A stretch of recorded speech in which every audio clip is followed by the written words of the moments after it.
Hello friends, welcome to my channel. तो आज मैं आपको क्वांटम मैकेनिक्स का perturbation theory based Zeeman effect topic करवाने जा रही हूँ। तो जीमन इफ़ेक्ट होता क्या है, ठीक है, कि जब हम किसी एटम को external field, uniform external magnetic field में रख देते हैं तो उसके एनर्जी लेवल्स जो होते हैं ना, उसमें डिस्टर्बेंस आ जाती है।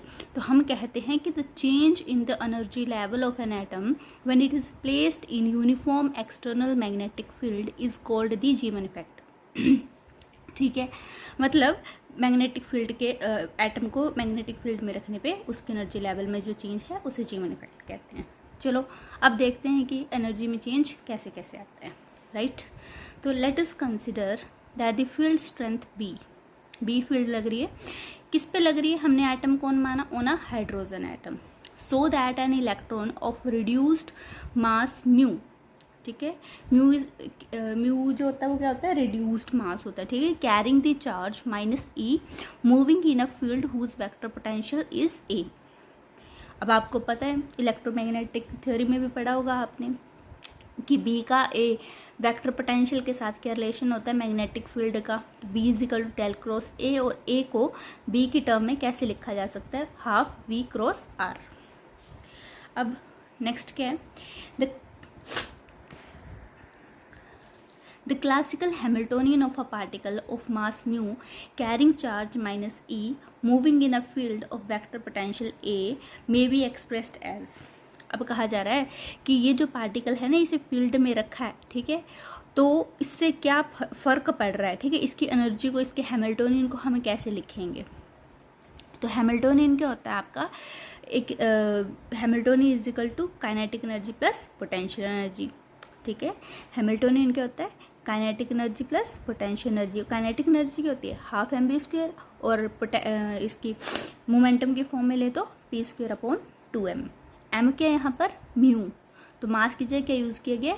एम की जगह म्यू मास, ठीक है, रिड्यूस्ड मास यूज़ किया गया। तो सिंपल सा होता है वैसे तो, क्या होता है? T P square upon 2m, ठीक है, प्लस पोटेंशियल एनर्जी जो पोजीशन पे डिपेंड करती है। लेकिन यहाँ पर मैंने क्या लिखा? पी की जगह क्या लिखा? पी प्लस ई ए। अब ई ए कहाँ से आया? ये जो है ना हैमिल्टोनियन, इसमें हम मैग्नेटिक फील्ड को नहीं देख रहे हैं, अब हमने मैग्नेटिक फील्ड में रखा हुआ एटम को, तो ये टर्म जो उसकी वजह से आती है यहाँ पर, ठीक है, कि मोमेंटम में ये टर्म भी क्या ऐड हो जाती है, राइट। अब हम नेक्स्ट स्टेप में क्या करेंगे? ए प्लस बी का होल स्क्वायर को ओपन करेंगे, तो क्या होगा? 1/2 mu A square plus B square plus 2a भी नहीं करेंगे क्योंकि क्वांटम मैकेनिक्स है, और ये क्या होते हैं? ऑपरेटर्स होते हैं, ठीक है। पी क्या? ऑपरेटर है, और ए क्या? वेक्टर पोटेंशियल है। तो इसका हम कैसे ओपन करते हैं? इसको ओपन करते हैं plus A dot B plus B dot A, ठीक है। ऐसे होता है आपका 2a भी ना, ऐसे नहीं लिखते हैं इसको, हम कैसे लिखते हैं? A dot B plus B dot A, ठीक है। अब और नेक्स्ट के बी आर को एज इट इज़। अब मैंने इसे अलग अलग कर दिए कंपोनेंट्स को, तो ये आ गई फर्स्ट टर्म, वी आर को इसी के साथ लिख लिया, ठीक है। दूसरी क्या आई? ई अपॉन 2 म्यू, ये वाली टर्म साथ में आ जाएगी, ठीक है। ए क्या आएगी? 1/2 म्यू ई स्क्वायर ए स्क्वायर अपॉन 2 म्यू। मैंने इस तरह से लिख लिया कि यहाँ पर ए तो है ही नहीं ना, यहाँ नहीं है ए, मैग्नेटिक फील्ड के द्वारा वेक्टर पोटेंशियल नहीं है, मतलब ये ओरिजिनल आपका क्या हैमिल्टोनियन की फॉर्म है, ठीक है। तो इसको मैं क्या लिखूंगी? एच नोट, और इसे क्या बोलूँगी? मतलब जब आप मैग्नेटिक फील्ड में रख रहे हो उसकी एनर्जी लेवल चेंज कैसे हो रहे हैं? क्योंकि वो डिस्टर्ब कर रहा होगा, मीन्स क्या लग रही है यहाँ पर? पर्टर्वेशन लग रही है, ठीक है। लेकिन यहाँ पर हमारे मैग्नेटिक फील्ड का कोई कंपोनेंट नहीं है, ये क्या सीधा टी प्लस वी है, तो इसे क्या बोलते हैं हम? अनपर्टर्ब्ड हैमिल्टोनियन, इस टर्म को, दोनों को, ठीक है। नेक्स्ट इस टर्म में क्या आ रहा है? ए आ रहा है ना, लेकिन ए की पावर कैसी है? 1, ठीक है। कैसे ऑर्डर का है? 1 ऑर्डर का है, तो मतलब इसे हम क्या बोलेंगे? और ए तो है, ए की वजह से पर्टर्वेशन तो होगी, तो इसे हम बोलेंगे, इस टर्म को बोलेंगे फर्स्ट ऑर्डर पर्टर्ब्ड हैमिल्टोनियन। और नेक्स्ट क्या? ए की कितनी पावर होगी? 2, मतलब ये कैसी पर्टर्वेशन है? सेकेंड ऑर्डर पर्टर्ब्ड हैमिल्टोनियन, ठीक है। इसको हम क्या नाम देंगे? एच डबल डैश, इसको एच डैश, और इसको एच नॉट। अब हम करते हैं फर्स्ट ऑर्डर जीमन इफेक्ट। तो इसमें क्या करेंगे, हम जो मैग्नेटिक फील्ड लगा रहे हैं ना वो वीक लगाएंगे। वीक लगाने से क्या होगा, जो लास्ट वाली टर्म है जिसमें ए स्क्वायर था उसे हम निगलेक्ट कर सकते हैं, ठीक है। मतलब हम फर्स्ट टर्म को ही लेंगे जो कि ये है, ठीक है। ये तो है ही ना एक्चुअल में एच नॉट, लेकिन हम किसे लेंगे, एच डैश को। इसी को सॉल्व करना है हमें, ठीक है। फर्स्ट ऑर्डर जीमन इफेक्ट में इसी को ही हमने सॉल्व करना है। तो सॉल्व करने के लिए देखो इसे सॉल्व करेंगे, मतलब E/2 तो कॉन्स्टेंट्स है ना, हम इसे सॉल्व करेंगे। तो हम कभी भी ऑपरेटर फॉर्म में है ना, पी जो ऑपरेटर है इसको सॉल्व करने के लिए हम किस पे ऑपरेट करेंगे, पूरे इसको ब्रैकेट फॉर्म को वेव फंक्शन साई पे। अब आगे मैंने क्या किया, देखो पी का क्या होता है, पी इज मोमेंटम ऑपरेटर और इसकी वैल्यू क्या होती है, minus iota H cross del.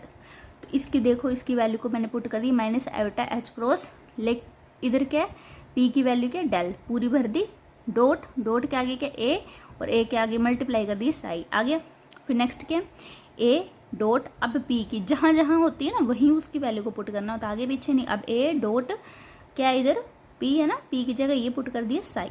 अब मैंने आयोटा एच क्रॉस माइनस जो ये क्या कॉमन है इसे बाहर ले सकती हूँ, तो ये फॉर्म बन गई। अब मुझे इसे सॉल्व करना है और इसे सॉल्व करना है, ठीक है। तो इसके लिए क्या करेंगे, हम एक आइडेंटिटी ऑपरेटर का यूज़ करेंगे, आइडेंटिटी को यूज़ करेंगे, सॉरी। आइडेंटिटी क्या बोलती है कि जब भी हम डेल ऑफ स्केलर और वेक्टर लेते हैं, ठीक, डेल ऑफ ये क्या स्केलर मान लो ये वेक्टर है, तो इसे कैसे ओपन करते हैं, डेल डॉट वेक्टर, ठीक है, into scalar plus A dot del psi, ठीक है। अब या तो ये समझ लो कि ये वेक्टर होता है, ये वेक्टर होता है, डॉट हमेशा वेक्टर्स के बीच में आता है, ठीक है। तो पहले डेल डॉट ए साई को बाहर निकालिए, प्लस अब डेल ने ए के साथ काम कर लिया, अब डेल क्या साई के साथ काम करेगा, लेकिन डॉट तो आ नहीं सकता, स्केलर के साथ डॉट नहीं आता है, ठीक है। तो डॉट कहाँ पीछे रख लो, मतलब A dot del, del dot A और साई यहाँ आएगा ना, याद रखने का तरीका है, वैसे तो ऐसे होती है आइडेंटिटी। अब लगा देते हैं हम इधर, मतलब किसको लगाया मैंने, इसको लगाया, इसको लगा दिया। तो आपका कुछ ये दो टर्म्स क्या होगी, प्लस होगी और 2 ए डॉट डेल आंसर। अब इसे फिर से फर्दर सॉल्व करेंगे। हमें पता है कि ए की वैल्यू क्या है, हाफ बी क्रॉस आर, तो हम इसे निकाल लेते हैं पहले, डेल डॉट ए। अब हाफ को बाहर ले लो, ठीक है, del dot B cross r बन गया। अब फिर से आइडेंटिटी लगाएंगे क्या, कि dot of cross product, del dot cross product of two vectors क्या होता है, सेकंड वाले को बाहर निकालिए ना, ठीक है। तो डेल किसके साथ क्रॉस देगा, फर्स्ट वाले के साथ, माइनस फर्स्ट वाले को निकाला तो डेल किसके साथ देगा, क्रॉस बी के साथ, ठीक है। याद रखने का तरीका है, जब बड़ा है पहला है ना, इसको निकालेंगे तो माइनस आएगा, है ना, और बी को निकालेंगे तो पॉजिटिव में आता है आंसर, याद रखने का तरीका है। वैसे del cross B cross r, अब इसे निकाला, फर्स्ट को निकाला ना, ये निकाला है तो माइनस आएगा, और डेल किसके साथ, आर के साथ बनाएगा, और जब मैंने आर को निकाला तो किसके साथ बनेगा, डेल क्रॉस बी। तो अब देखो डेल क्रॉस बी, आपको पता होना चाहिए कि cross product of B is always 0, ठीक है। क्यों, क्योंकि ये क्या है, कांस्टेंट है, ठीक है, बी इज कांस्टेंट लिया ना, यूनिफॉर्म मैग्नेटिक फील्ड। ये दूसरा डेल क्रॉस आर जो होता है 0 होता है, आपने क्लास +1 में भी पढ़ा होगा ये, ठीक है, कि इसको आप करके देखना, इसका आंसर 0 आता है, मीन्स आपकी ये पूरी वैल्यू क्या आने वाली है, 0, ठीक है। नेक्स्ट के निकालेंगे दिस ए डॉट डेल। अब ए डॉट डेल के लिए फिर से मैं क्या ए की वैल्यू को पुट कर दूंगी, half B cross r dot del psi, तो इधर क्या आ जाएगा, हाफ बी डॉट, अब देखो ए क्रॉस बी डॉट सी, आपको पता है इस आइडेंटिटी को सर्कुलेट कर सकते हैं, बस ऑर्डर को चेंज नहीं करना होता। तो मैं क्या डॉट को इधर ले आऊँ, क्रॉस इधर लगा सकती हूँ, तो मैं क्या लिख सकती हूँ, B dot r cross del, ठीक है। तो अगर अब इसकी वैल्यू किसकी निकली, इसकी वैल्यू निकल गई, कहाँ पुट करेंगे हम, इसी को निकाल रहे थे ना, यहाँ पुट कर देंगे, इसकी वैल्यू तो 0 आ गई, और इसकी वैल्यू क्या पुट कर देंगे, तो क्या आया, इधर क्या था बाहर, माइनस आयोटा एच क्रॉस, ठीक है, प्लस इसका आंसर 0 प्लस 2 है, 2 लिखा, और इसका आंसर क्या लिख दिया, यहाँ से लिख दिया half B dot r cross del. अब देखो 2 से 2 कैंसिल हो गया, minus iota H cross B dot r cross del psi. अगर मैं माइनस आयोटा एच क्रॉस को इसके साथ लिख दूँ, कांस्टेंट है, तो ये क्या बन जाएगा फिर से मोमेंटम ऑपरेटर, जिसे मैं क्या लिख सकती हूँ पी। तो ये क्या आ गया बी डॉट आर क्रॉस, ये पूरा क्या बन गया पी साई। अब देखो आर क्रॉस पी क्या होता है एंगुलर मोमेंटम, ठीक है। ये क्या लीनियर मोमेंटम, इसका आर के साथ में प्रोडक्ट क्रॉस प्रोडक्ट लेते हैं, हमें क्या मिलता है एंगुलर मोमेंटम। मतलब आपका आंसर क्या आने वाला है P dot A plus A dot P Sai का आंसर क्या आने वाला है बी डॉट एल साई। अभी क्या है बी डॉट एल, या तो आप लेके देख लो, देखो बी डॉट प्रोडक्ट को कैसे लिखते हैं बी एल कॉस थीटा, है ना। और हम अपनी कॉस थीटा मतलब एंगल हम किसके साथ मानते हैं हमेशा, एंगुलर मोमेंटम या कुछ भी लें तो जेड एक्सिस के साथ, मतलब एल कॉस थीटा की वैल्यू क्या लिखेंगे हम जेड, क्योंकि हमने मैग्नेटिक फील्ड की थीटा वाली डायरेक्शन कौन सी मान ली है जेड डायरेक्शन, ठीक है। तो इस हिसाब से हमारी इसको एच डैश को टोटल हम कैसे लिख सकते हैं, क्या था आपका H dash E upon 2 mu P dot A dot P, और ये निकाल लिए हमने, क्या आया वी एल जेड, तो हमने ये पुट कर दिए, मतलब एच डैश टर्म आपकी ये आ गई टोटल, ठीक है। अभी क्या है the energy eigen function of the unperturbed hydrogen atom are usually chosen to be the eigen state of Lz with eigen values mh cross, ठीक है। मतलब इसकी जो वैल्यूज़ हम जो भी लिखेंगे ना, हम इसको जब भी सॉल्व करेंगे तो इसकी Lz इज एन ऑपरेटर, और इसकी आइगन वैल्यू क्या होती है, इसकी आइगन वैल्यू होती है mh क्रॉस, ठीक है। और m क्या होता है मैग्नेटिक क्वांटम नंबर, मतलब इसकी वैल्यूज़ को हम जब आइगन वैल्यूज़ को पुट करेंगे उसके अकॉर्डिंग हमारी एनर्जी की वेरिएशन को हम देख सकते हैं, ठीक है। तो हमें एच डैश दिया गया है, ठीक है। तो ई डैश निकालना हो तो हम क्या करेंगे फर्स्ट ऑर्डर परटर्वेशन का यूज़ करेंगे। फर्स्ट ऑर्डर परटर्वेशन में क्या एनर्जी निकालनी हो तो कैसे लिखा जाता है expectation value of the perturbed Hamiltonian, expectation value of the perturbed Hamiltonian over the unperturbed eigen states, लिख दिए। अभी आइगन स्टेट्स एन मान ली, ठीक है। तो मैंने इसके अंदर अब एच डैश की वैल्यू को पुट कर दी है यहाँ से, ठीक है। बाकी कॉन्स्टेंट्स को निकालिए अंदर के बचा एल जेड। अब एल जेड स्टेट पे लगेगा, ठीक है, L Z is an operator और इस स्टेट पे लगेगा, तो इसका आंसर क्या आएगा आइगन वैल्यू ले लेगा। आइगन वैल्यू क्या है इसकी एम एच क्रॉस, और वापिस ही में इस एन एन को बचा देगा, है ना, एन को छोड़ देगा। अब ये सेम वेव फंक्शंस हैं एन एन, ठीक है। तो नॉर्मलाइजेशन कंडीशन के अकॉर्डिंग इसका आंसर क्या 1, तो आपका ई डैश का आंसर क्या आने वाला है e v m h upon 2 mu. तो इसमें जो वेरिएबल क्वांटिटी है वो है आपकी एम, ठीक है। और हम देखेंगे ना ये ई डैश जो है वो परटर्ब्ड एनर्जी है, फर्स्ट ऑर्डर परटर्ब्ड एनर्जी है, और इसको हम देखेंगे कि परटर्वेशन कैसे हो रही है, ठीक है। परटर्वेशन कैसे होगी चेंजिंग इन एनर्जी लेवल्स, तो एनर्जी लेवल्स कैसे कैसे चेंज होंगे इस एम की वैल्यू पे डिपेंड करेंगे, ठीक है। अब एम की वैल्यू आपको बताइए मैग्नेटिक क्वांटम नंबर है, और एम की वैल्यू किस पे डिपेंड करती है एल पे। अगर एल 1 है तो एम की वैल्यू क्या होती है 1 0 -1, एल 2 है तो एम की वैल्यू क्या होती है -2 -1 0 1 2, ठीक है। मतलब टोटल एम की किसी एक पर्टिकुलर एल के लिए वैल्यूज़ कितनी होती हैं 12+1। अगर एम की 12+1 वैल्यूज़ है तो ई डैश की भी कितनी होगी 12+1 वैल्यूज़, वही लिखा है यहाँ पर with the difference of unity. तो इन्हीं वो सिलेक्शन रूल क्या होता है, सिलेक्शन रूल बोलता है कि आपका डेल्टा एम जो है मतलब जो आपकी एनर्जी लेवल्स बनेंगे ना एम की वैल्यूज़ हैं जितने भी आएंगी, ठीक है, उनके बीच में ट्रांजिशन होगा, वही वेरिएशन ऑफ एनर्जी लेवल होगा in the presence of the uniform magnetic field, ठीक है। तो आपका डेल्टा एम की वैल्यू जो सिलेक्शन रूल होता है वो क्या है या तो 0 आनी चाहिए, मतलब उन्हीं स्टेट्स के बीच में आपका वेरिएशन हो सकती है जिनका बीच का डिफरेंस क्यों 0 हो या +1 हो या -1 हो, ठीक है। उसके अकॉर्डिंग मैंने ये बनाया हुआ है, ठीक है। इसमें देखो मैंने 2 स्टेट लिए, एक स्टेट ली L = 2 जिसे क्या बोलते हैं डी स्टेट, और एक लिए L = 1 जिसे क्या बोलते हैं पी स्टेट। उसके लिए L2 है तो एम एस की कितनी वैल्यू हो सकती है 12 + 1 5, मतलब +2 1 0 -1 -2। वैसे ही 1 के लिए +1 0 -1। अब देखो मैंने डेल्टा एम एस 1 कैसे लिया है, सेम 1 कब आता है पॉजिटिव 1 जब किसी बड़े में से छोटे को माइनस करते हैं, है ना, और आंसर 1 आना चाहिए, ठीक है। तो 2 - 1 2 - 1 1 आएगा, मतलब ये वाली ट्रांजिशन है। फिर 1 - 0 मतलब ये वाली ट्रांजिशन है, और 0 -1 क्या +1, मतलब आपकी ये जो 3 ट्रांजिशंस बनी इसमें डेल्टा एम की वैल्यू क्या 1। 0 कब ले सकते हैं जब सेम पे हो ना, जैसे 1 1 पे जाएं, 0 0 पे जाएं, -1 -1 पे जाएं, सेम पे ट्रांजिशन का आंसर क्या आएगा डेल्टा एम क्या आएगा, इनका आंसर 0। डेल्टा एम क्या होता है ये वाले जो है, मतलब मान लो MS2 है, ये ms1 है तो डेल्टा ms2 माइनस ms1 ये होता है ना, e2 माइनस e1 ठीक है। वैसे -1 के लिए तो टोटल आपकी जो ट्रांजिशंस इतनी बन सकती हैं फर्स्ट ऑर्डर जीमन इफेक्ट में, ठीक है। अब आपका आता है सेकंड ऑर्डर जीमन इफेक्ट। अब क्या करेंगे ना, हम मैग्नेटिक फील्ड को लार्ज मतलब स्ट्रॉन्गली लगाएंगे तो ये वाला फैक्टर भी अब हमें काउंट करना पड़ेगा, ठीक है। ये वाले फैक्टर काउंट करने के लिए हम क्या करेंगे, देखो इसमें क्या ए है ना, ए क्या होता है हाफ बी क्रॉस आर, ठीक है। और बी को हमने किस डायरेक्शन में लिया गया है, जेड डायरेक्शन में लिया अभी मैंने कहा, ठीक है। तो वी को अगर वेक्टर फॉर्म में लिखना तो कैसे लिखूँगी, मैग्नीट्यूड इनटू यूनिट वेक्टर किस डायरेक्शन में, जेड कैप में। आर को कैसे लिखते हैं, x cap plus y cap plus z cap, ये तो पता ही होगा आपको, ठीक है। जब मैं इधर पुट करूँगी इन दोनों वैल्यूज़ को, जब मैं मान लो ए एक्स कैसे निकालूंगी, इधर क्या लिखूँगी हाफ, बी की जगह क्या लिखूँगी बी, जेड कैप ये तो एक ही वैल्यू है, ठीक है।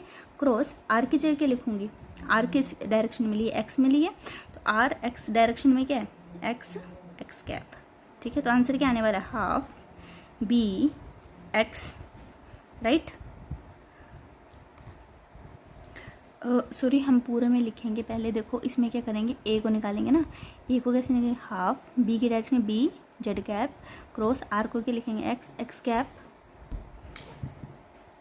Plus y cap plus z cap, ठीक है। इसके अकॉर्डिंग निकालेंगे तो जो एक्स डायरेक्शन में निकलेगा, एक्स कैप की डायरेक्शन में निकलेगा वो क्या होगा, ए एक्स कंपोनेंट होगा, जो वाई की डायरेक्शन में निकलेगा वो वाई कंपोनेंट होगा, और जेड की तो हम देखेंगे यहाँ से वैल्यूज़ इसे सॉल्व करके, तो ये वाले आंसर हमारे आने वाले हैं।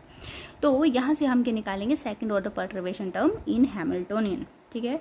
तो वो क्या थी आपकी एच डबल डैश थी, जो कि क्या थी ई स्क्वायर अपॉन 2 म्यू, ठीक है।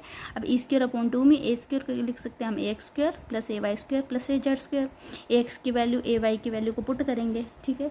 आफ्टर सिंप्लीफिकेशन हमारा ये आंसर आने वाला है, ये आंसर आने वाला है, ठीक है। अब ये x square plus y square जो है वो अंदर आ गया, ठीक है।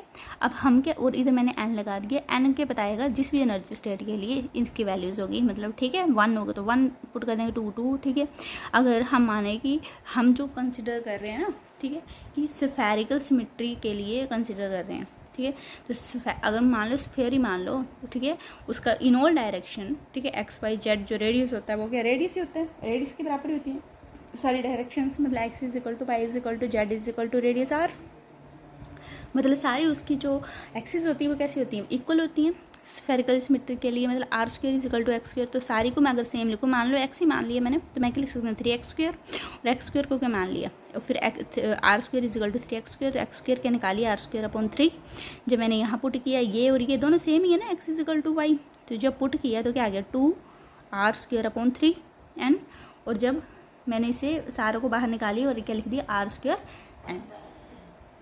तो इसी हिसाब से अब मैं इसे सॉल्व करूँगी, ठीक है। अब मैं अगर इसकी वैल्यू निकालनी हो, ठीक है, एवरेज वैल्यू निकालनी है, तो क्या एवरेज वैल्यू का मतलब कि एक्सपेक्टेशन वैल्यू निकालो आप, एक्सपेक्टेशन वैल्यू यहाँ लगाई तो यहाँ भी लगेगी, ठीक है। और इसे कैसे निकालते हैं, इसे निकालने के लिए हमें क्या, पीछे भी मैंने आपको बताया क्या होता है कि आर स्क्वायर की एक्सपेक्टेशन वैल्यू को कैसे लिखेंगे, कि जो भी आपकी पर्टर्बेशन होती है, ठीक है, उसको अनपर्टर्ब्ड स्टेट्स में रख दो, ठीक है। तो मान लो हम हाइड्रोजन एटम के लिए काम कर रहे हैं, ठीक है, उसकी साई 1 स्टेट क्या होती है, फर्स्ट स्टेट के लिए काम कर रहे हैं, मान लो n इजिकल टू 1 के लिए काम कर रहे हैं, ठीक है। तो क्या होती है वेव फंक्शन, क्या लिखते हैं 1/√πa0³ e की पावर -r/a0, ठीक है। तो अब हम कैसे लिखेंगे इसे, आर स्क्वायर एन को कैसे लिखेंगे, n इजिकल टू 1 पुट किया ना, ठीक है, ये एन ही रहे, तो इन जनरल के लिए अगर रखना है आपने तो इंटीग्रेशन, ठीक है, psi 1 star r square psi 1 d r, ये आपको पता है एक्सपेक्टेशन वैल्यू कैसे ओपन करके लिखते हैं, ये स्टार में होता है, ये सिंपल होता है, और बीच में जो भी आपकी होती है, ठीक है, जिसका निकालना होता है, आप किसको निकाल रहे हो, आर स्क्वायर को निकाल रहे हो, आर स्क्वायर को रख दो, ठीक है। तो अब नेक्स्ट क्या होगा, अब मैं इसकी वैल्यूज़ को पुट करूँ। अब देखो साई 1 स्टार साई 1 क्या है, सेम है ना, इसमें कोई कॉम्प्लेक्स कॉन्जुगेट नहीं, तो साई 1 का स्क्वायर मैं डायरेक्ट लिख सकती हूँ, तो 1/√πa0³ का स्क्वायर, ठीक है, ई की पावर माइनस इधर क्या लग जाएगा 2, क्योंकि इसका स्क्वायर हो जाएगा ना 2r/a0, ठीक है। आगे क्या लगा आर स्क्वायर, ठीक है। और ये जो होती है आपकी डिफरेंट इंटीग्रेशन मैं वॉल्यूम में लूँगी ना, क्योंकि आर वॉल्यूमेट्रिकल है, ठीक है। तो आर की 3 इंटीग्रेशन होती है वॉल्यूम में, और आर की वैल्यू स्फेयर के लिए आपको पता होनी चाहिए क्या होती है, r square d r sine theta d theta d phi. जो सिंपल कार्टेशियन कोऑर्डिनेट में क्या होती है dx dy dz, लेकिन स्फेरिकल में क्या होती है आर स्क्वायर डी आर, ठीक है, ये साइन थीटा डी थीटा और डी फाई, मतलब इसके कितने आपके कोऑर्डिनेट्स होते हैं आर थीटा फाई, ठीक है। अगर उसमें मैंने सॉल्व किया आपका, इसको बाहर निकालिए, लेकिन अब देखो आर है थीटा है फाई, तो आर की लिमिट क्या होती है 0 to इन्फिनिटी, पाई की 0 to पाई, फाई की 0 to 2 पाई, ठीक है, ये लगा दी। अब ये देखो ये रह गया, अब देखो 0 to पाई मतलब थीटा की लिमिट है, ये किसको देखेगा थीटा वाले को, तो थीटा कौन कौन है साइन थीटा डी थीटा, मतलब 0 to पाई मैं इसको सॉल्व करूँगी साइन थीटा डी थीटा, इसका आंसर क्या आने वाला है 2 पाई।